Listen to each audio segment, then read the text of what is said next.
اعوذ باللہ من الشیطان الرجیم بسم اللہ الرحمن الرحیم۔ ناظرین کرام السلام علیکم۔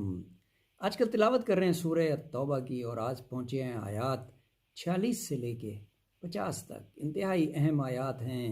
اللہ تعالیٰ انتہائی سختی سے کافروں کی نشاندہی کر رہے ہیں جو لوگ جہاد سے منہ چراتے تھے۔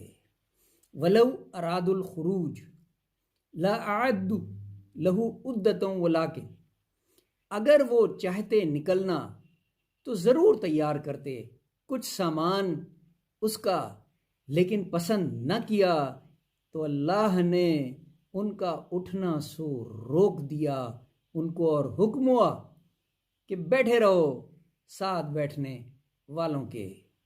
لو خرجوا فیکم ما زادکم الا خبالا ولا، اگر نکلتے تم میں تو کچھ نہ بڑھاتے تمہارے لیے مگر خرابی، اور گھوڑے دوڑاتے تمہارے اندر۔ اللہ تعالیٰ نے فرمایا اپنے نبی پاک صلی اللہ علیہ وسلم سے کہ یہ وہ لوگ ہیں جو جہاد کے لیے تمہاری کال پہ، میرے حکم پہ نہیں نکلنا چاہتے تھے، اور اگر یہ بادل ناخواستہ نکل بھی آتے تو یہ تمہارے اندر لوگوں کو ورغلاتے، خرابی پیدا کرتے، اس لیے بہتر ہے کہ یہ تم سے دور ہی رہیں۔ لَقَدِ ابْتَغُوا الْفِتْنَةَ مِنْ قَبْلُ وَقَلَّبُوا لَكَ، وہ تلاش کرتے رہے بگاڑ کی پہلے سے اور الٹتے رہے ہیں تیرے کام، یہاں تک کہ آ پہنچا سچا وعدہ اور غالب رہا حکم اللہ کا، اور وہ ناخوش ہی رہے۔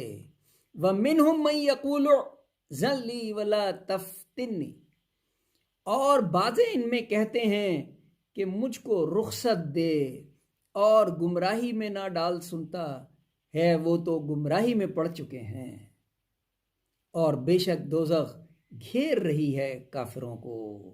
اللہ تعالیٰ انتہائی سختی سے فرما رہے ہیں اپنے پیارے نبی کو کہ ان لوگوں کے پیچھے نہ جاؤ، کیونکہ یہ دل سے تمہارے ساتھ نہیں آنا چاہتے۔ انہوں نے اللہ کا جہاد کا پیغام دل سے قبول نہیں کیا، جان چراتے ہیں، پیچھے رہنا چاہتے ہیں۔ اور سن لو، ان تصبک حسنۃ تسؤہم، اور اگر تجھ کو پہنچے کوئی خوبی تو وہ بری لگتی ہے ان کو، اور اگر پہنچے کوئی سختی تو کہتے ہیں ہم نے تو پہلے ہی سنبھال لیا تھا اپنا کام، اور پھر کر جائیں خوشیاں کرتے ہوئے۔ صدق اللہ العظیم۔ اللہ تعالیٰ کی ان آیات کو غور کیجئے کہ وہ کتنی سختی سے ان لوگوں کے بارے میں بیان فرما رہے ہیں جو کافر ہیں اور حضور کو